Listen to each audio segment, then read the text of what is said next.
this is getting spicy. I made a video about how I store my spices and what spices I have. By no means am I trying to say this is the best way to store spices. I'm not a very organized person, but this is just how I'm surviving with the amount of spices I do have. I've tried this system.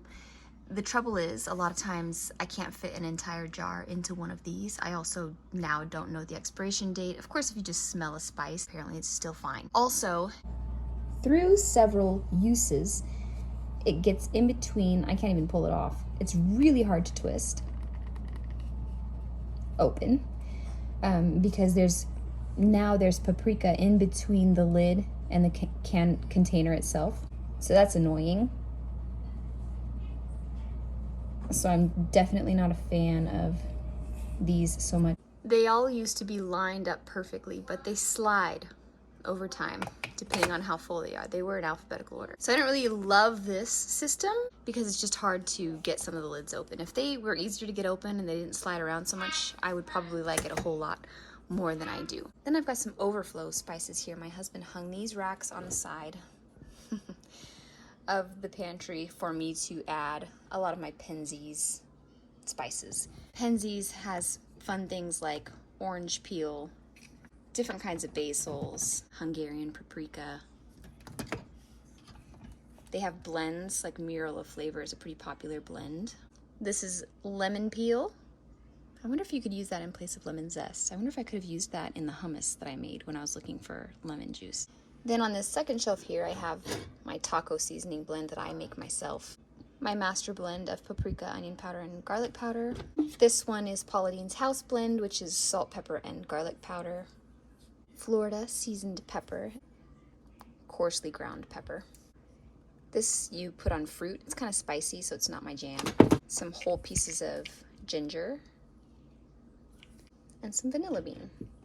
And then because this isn't enough space, an entire door full of spices here. This is another system I tried, which is okay for these lightweight plastic spice containers. I did try to put things like ground clove in the heavy glass, and while it does hold, they were slipping down, crashing onto the floor and breaking. So I don't put the glass there anymore. I find the ones that do best with these hooks are the ones with the little necks where you can just pop it in there like that.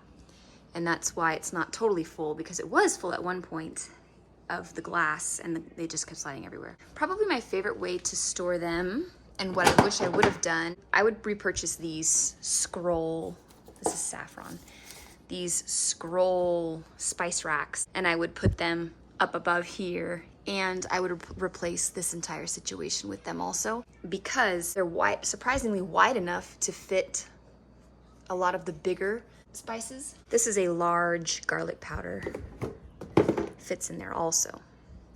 I've got a couple overflow spices here. These scrolls make it so that I don't have to transfer any seasonings into another container. I know people do that for aesthetic reasons, like it's pretty, but it's just not practical to me. I am very big on recognizing what it is by the jar that it's in. The Everything But the Bagel seasoning by Trader Joe's is pretty recognizable, right? And if everything was in the exact same container, like up here, or like, you know, the cute little glass containers everybody keeps buying, I'm gonna spend forever looking for my spices. These all used to be alphabetical, but my kids, man. This by far is my favorite way to store the spice because I can keep the original container. It fits very large containers, and it's sturdy and practical. And I wish I would have just purchased a bunch of these instead of the hooks, which was a nice thing to try, but I find they're only effective with the narrow neck plastic containers.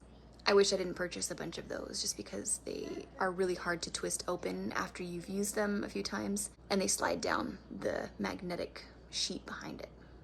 These little wire shelves are okay, but as you can see, these short little, they fall right out the sides. I've broken a couple jars by doing that. I usually stick him as like a protective wall. This fennel here is probably from 2015. I'll have to smell that and see if it's any good.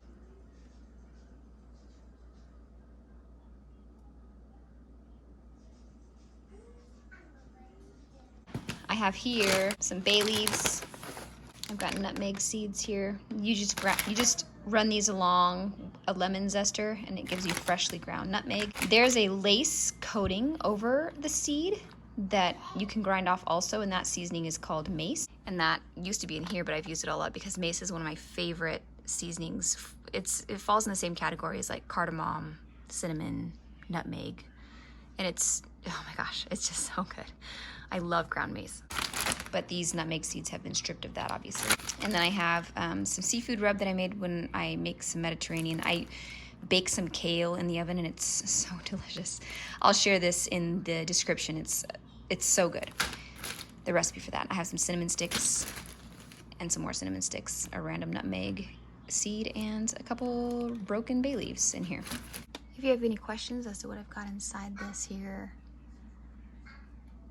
spice storage situation, ask me what something is. This is basically just sugar and salt. It's a tenderizer. Just pop a question in the comment section, and there you go. I got these on Amazon. Thanks for coming with me to have a gander into my pantry to see all my seasonings. So far the scroll racks are my favorites. I'll have those in the description. And I've got an overload of seasoning. I feel like my cooking game has gone up since I've implemented seasonings, adding a ton of seasonings. It just needs more seasonings. Flavor comes from, a lot of it comes from the seasonings that you use. So I like to have a lot of them on hand. And I use them all, except for the tarragon. If you'd like a specific tour of another random part of my kitchen, I've got a kitchen tour up a couple of videos ago, and you can have a look at that. I'll also link that in the description, and I can show you in detail what I've got going on in the old kitchen here. Okay, I'll see you guys in the next one.